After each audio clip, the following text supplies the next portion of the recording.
네, 안녕하십니까. 개혁책방입니다. 오늘은 처음 시작하는 언약론 8번째 시간 새 언약에 관해서 함께 살펴보도록 하겠습니다. 에레미야 31장 31절 말씀입니다. 여호와의 말씀이니라. 보라, 날이 이르리니 내가 이스라엘 집과 유다 집에 새 언약을 맺으리라. 아멘. 새 언약의 배경입니다. 새 언약이라는 말은 구약에 단 한 번 등장합니다. 바로 우리가 방금 읽었던 에레미야 31장 31절 말씀이죠. 바로 여기서 옛 언약이라는 말이 나왔습니다. 옛 언약은 처음부터 옛 언약으로 불렸던 것이 아닙니다. 새 언약과 구분하기 위해서 옛 언약이라는 용어를 사용했습니다. 그리고 여기서 구약과 신약이 나왔죠. 신약은 새 언약을 의미합니다. 구약 시대에 하나님의 은혜는 크게 세 가지 직분을 통해서 전해졌는데요. 선지자, 제사장, 왕입니다. 하나님은 선지자를 통해 말씀의 은혜를 주셨고, 제사장을 통해 죄사함의 은혜를 주셨으며, 왕을 통해 보호하심의 은혜를 베풀어 주셨습니다. 이들을 임명할 때 기름을 부었기 때문에 이 세 가지 직분을 통틀어서 기름 부음 받은 자라고 하는 뜻의 메시아라고 불렀습니다. 그리고 그리스도는 이 메시아의 헬라어 표현입니다. 그래서 예수는 이름이고 그리스도는 기름 부음 받은 자라고 하는 직분을 의미하지요. 구약의 메시아, 즉 그리스도는 저마다 부족함과 흠이 있었습니다. 선지자라 할지라도 하나님의 뜻을 다 아는 것이 아니었고요. 제사장이라 할지라도 죄를 완전히 해결할 수 있는 것도 아니었으며, 왕이라 할지라도 백성들을 항상 보호할 수 있는 것은 아니었습니다. 그래서 구약의 하나님 백성들은 참된 메시아가 오기를 소망하고 고대하고 있었습니다. 그리고 때가 되었을 때 하나님의 아들이 이 세상에 오셨습니다. 참 선지자, 참 제사장, 참 왕으로 이 세상에 오셨습니다. 하나님의 은혜로 베드로는 예수님이 누구신지 알게 되었는데요. 그 유명한 마태복음 16장 16절에서 베드로는 예수님을 향해 이렇게 고백했습니다. 주는 그리스도시요 살아계신 하나님의 아들이시니이다. 구약의 하나님 백성들이 그토록 간절히 기다렸던 메시아가, 즉 그리스도가 드디어 오셨다라는 것이죠.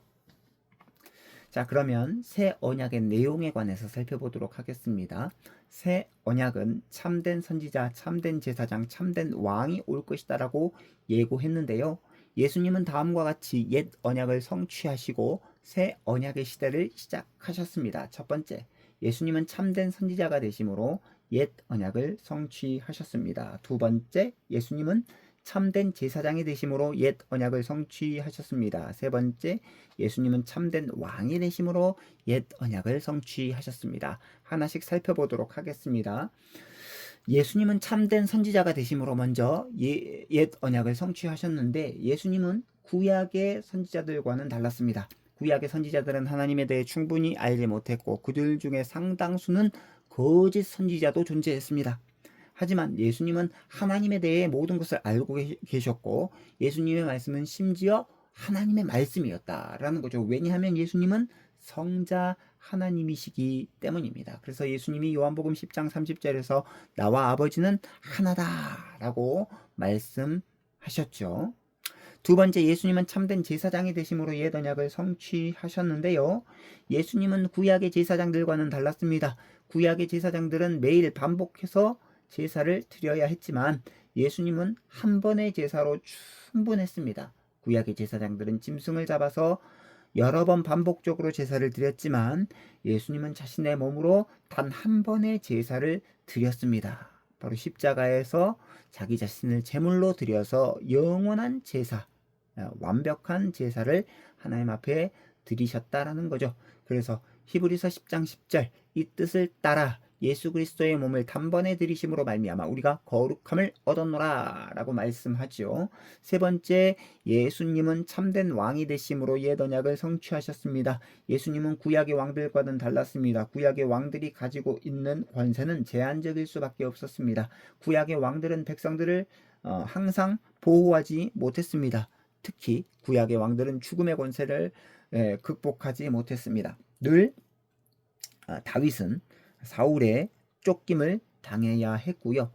구약에 있는 여러 왕들 또한 이런 죽음의 권세 앞에 늘 미약한 존재일 수밖에 없었습니다. 하지만 예수님은 만민을 다스리는 권세를 가진 왕이었고 자기 백성과 영원히 함께 하시는 왕이셨으며 사망까지도 정복한 왕이셨습니다. 그래서 고린도전서 15장 25절로 26절 그가 모든 원수를 그 발 아래에 둘 때까지 반드시 왕노릇 하시리니 맨 나중에 멸망받을 원수는 사망이니라 라고 말씀하고 있죠. 새 언약의 목적입니다. 하나님은 자기 백성들과 새 언약을 맺으셨는데요. 여호와의 말씀이니라 보라 날이 이르리니 내가 이스라엘 집과 유다 집에 새 언약을 맺으리라. 에레미야 31장 31절 우리가 한 번 더 읽습니다. 하나님이 자기 백성과 새 언약을 맺으신 이유는 다음과 같습니다. 첫째, 둘째, 셋째, 넷째까지 있죠. 하나씩 살펴보도록 하겠습니다. 첫째, 옛 언약을 성취하기 위해서입니다. 성경은 옛 언약이 부족한 언약이다라고 말합니다. 예를 들어서 구약의 제사는 그 자체로 죄를 해결할 능력이 없습니다. 그럼에도 불구하고 하나님이 구약의 제사를 통해 백성들의 죄를 용서하신 이유는 구약의 제사가 예수님의 제사를 예표하는 그림자이기 때문입니다. 따라서 옛 언약은 성취되어야 했습니다. 옛 언약의 실체가 오셔야만 했습니다. 그분이 바로 누구십니까? 예수 그리스도이십니다. 둘째, 죄사함을 온전히 이루기 위해서입니다. 옛 언약을 통해서도 죄를 용서받을 수 있었죠. 히브리서 9장 13절 염소와 황소의 피와 및 암송아지의 죄를 부정한 자에게 뿌려 그 육체를 정결하게 하여 거룩하게 하거든이라고 말씀하죠. 하지만 이러한 구약의 제사는 죄를 온전히 해결하지 못했습니다. 반면에 예수님의 제사는 죄사함을 온전히 이루는 영원한 제사, 단번에 한 번에 끝내신 제사다라는 것을 기억할 필요가 있습니다. 히브리서 9장 14절 하물며 영원하신 성령으로 말미암아 흠없는 자기를 하나님께 드린 그리스도의 피가 어찌 너희 양심을 죽을 행실에서 깨끗하게 하고 살아계신 하나님을 섬기게 하지 못하겠느냐라고 말씀하지요.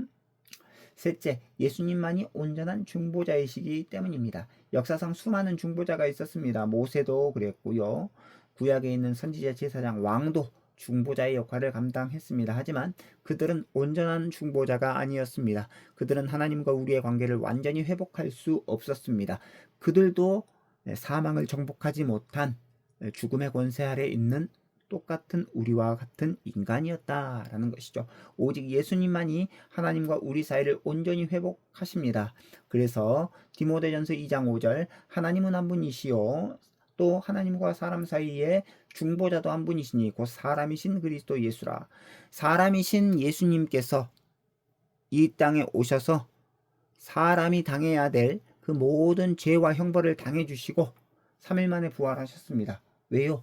그분이 성자 하나님이셨기 때문입니다. 중보자는 참 하나님, 참 사람 이 두 가지 조건을 다 완벽히 갖추어야 되는데 유일하시게 이 두 가지 조건을 갖추신 분은 바로 예수 그리스도밖에 없다라는 거죠. 그래서 네 번째 우리가 담대히 하나님께 나아가도록 하기 위해서 바로 예수님이 오셨다라는 것입니다. 옛 언약의 제사는 부족하기 때문에 하나님 앞에 담대히 나아갈 수 없었습니다.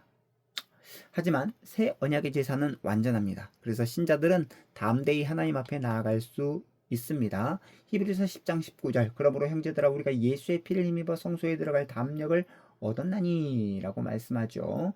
다섯 번째 우리를 하나님의 백성 삼으시기 위해서입니다.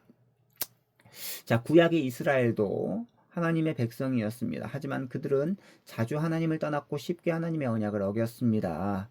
자, 히브리서 8장 9절 그들은 내 언약 안에 머물러 있지 아니하므로 내가 그들을 돌보지 아니하였노라. 하지만 신약의 신자들은 하나님과 맺은 언약 관계에서 떨어질 수 없었습니다. 왜냐하면 하나님이 새 언약을 돌에 새긴 것이 아니라 그들의 마음에 새기셨기 때문입니다.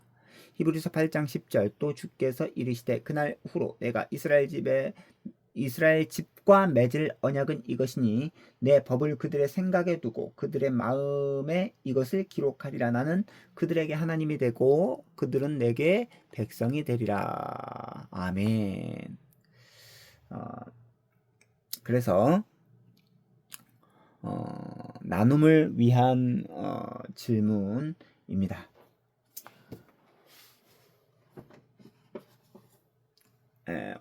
첫 번째, 하나님의 은혜는 구약시대에 어떤 사람들을 통해서 전달되었습니까? 54페이지에 나와 있죠. 세 가지 직분을 통해서 이렇게 전달되었는데요. 바로 선지자, 제사장, 왕입니다.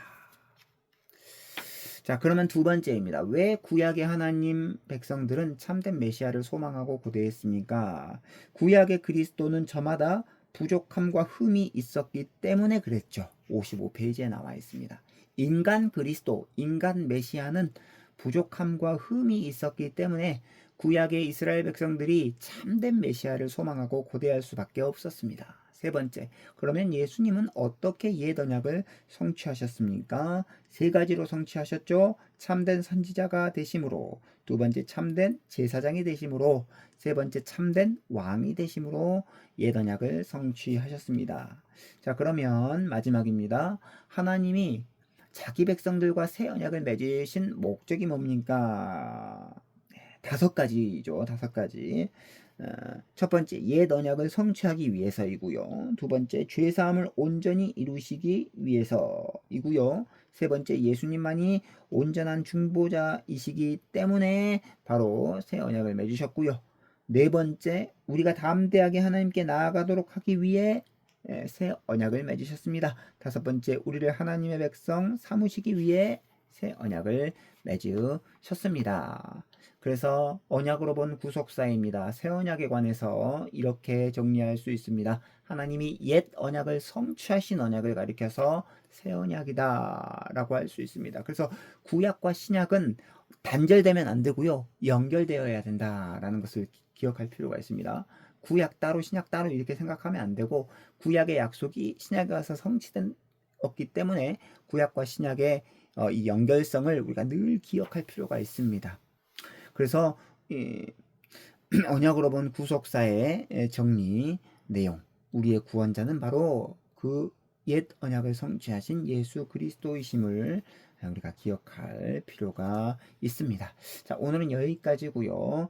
이제 다음 주에는 은혜 언약과 행위 언약의 관계에 대해서 이제 이 책의 마지막 부분이죠. 마지막 부분을 함께 살펴보도록 하겠습니다. 좋아요와 구독은 개혁 책방에 큰 힘이 됩니다. 감사합니다. 안녕히 계십시오.